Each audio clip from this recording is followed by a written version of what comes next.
The taxi driver had a stop-start Buddha patience for them, while beside him Jerome appeared oblivious to the crazy world outside.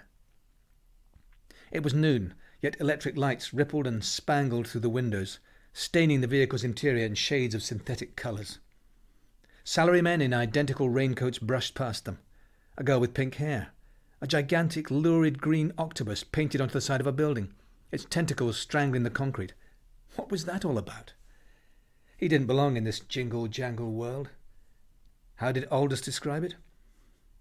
The Japanese have an exquisite sense of what is beautiful and no sense at all of what is ugly. That was it. How these two sensibilities could exist in one culture was an enigma to him. He wondered how Jerome felt about all this rampant consumerism. After all, he had been in MacArthur's advance party. He had seen firsthand how Tokyo used to be. A burnt-out firework with a few charred buildings left standing in the central district, most of which were instantly corralled by the military for their headquarters. It was an opportunity to build again, to create something magnificent. "What do you think of all this?" Edward asked, waving a hand at the madness beyond the window.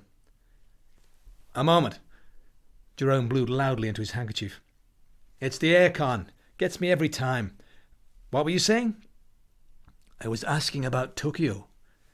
"Youth has taken over, Eddie. It's not meant to be a place for old men. We've no right to criticize." "All right, then.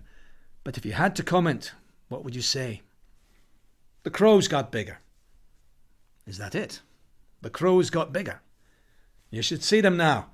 They're like vultures. Giant black eagles, stealth bombers. It's frightening." "You exaggerate." "Don't bet on it. One of these days, an enormous black bird is going to pick up a child, whisk him away.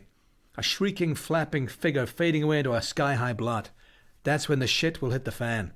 When people will finally sit up and take notice." "Are you serious?" "Damn right, pal. That's my metaphor for the free market experiment. A population under attack from giant crows. Pure sci-fi. And you know how the Japanese respond to this airborne threat?" "I don't know." "Shoot them down with air rifles. Poison them. They lay out plastic bottles of water by the garbage collection points. Rows of fucking bottled water. Can you believe that? The light, glinting off the liquid, is supposed to scare off the predators. You gotta laugh. Talk about treating the symptoms and not the cause." "So why stay?"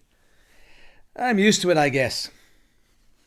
"You're used to it," Edward said resignedly, sinking back into the seat. "Never thought you'd get used to anything. Especially Japan."